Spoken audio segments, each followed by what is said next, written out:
দর্শক, ভিডিওতে এখন যে মসজিদটি দেখছেন এটি দেখতে প্রাচীন হলেও দেশের অন্য ৮-১০টি প্রাচীন মসজিদের মতো কিন্তু নয়। বলা হয়ে থাকে জিনেরা রাতারাতি নাকি জঙ্গল কেটে এটি তৈরি করেছিলেন।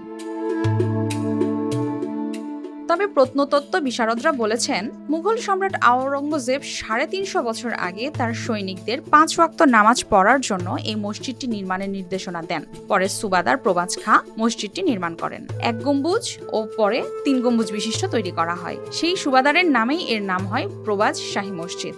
প্রবাজপুর শাহী মসজিদটা যাতে এই এলাকার মানুষের সুস্থভাবে এখানে এসে নামাজ পড়তে পারে। অনেক মসজিদ অনেক জায়গায় ভাঙচুর হয়ে গেছে, নষ্ট হয়ে গেছে, এগুলো যাতে সংস্কার হয় তার জন্য আমার আকুল আবেদন রইল। সাতক্ষীরার কালীগঞ্জ উপজেলার সদর থেকে মাত্র ৪ কিলোমিটার দূরে আজও দাঁড়িয়ে আছে ঐতিহাসিক মসজিদটি। এর স্থাপত্য শৈলী, ঐতিহাসিক গুরুত্ব ও ধর্মীয় তাৎপর্য এটিকে দেশের একটি ঐতিহাসিক নিদর্শন হিসেবে প্রতিষ্ঠিত করেছে। লোকমুখে শোনা যায় এই মসজিদে কেউ মানত করলে সেটি নাকি বিফলে যায় না।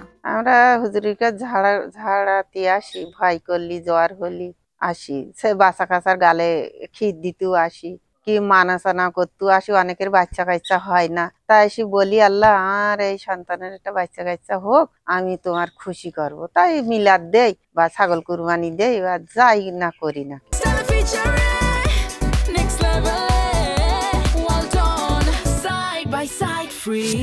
ফার্সি নথি থেকে জানা যায় রক্ষণাবেক্ষণের জন্য দানকৃত ১৮ একর জমি এখন সংকুচিত হয়ে অল্প কিছু অংশই মসজিদের দখলে রয়েছে। পাশে আছে একটি ঈদগাহ। মসজিদের ভেতরে ২১ ফুট ৬ ইঞ্চি আয়তনের বর্গাকার নামাজের স্থান রয়েছে। যারা রক্ষক ছিল তারা এই মসজিদের সম্পত্তি আজকে এসএর কাটার সময় যা সেই নাম নিয়ে তারা চলে যায়। এই মসজিদটা এখন অবহেলিত, মুসল্লিদের পয়সা দিয়ে এই মসজিদ এখন চলে।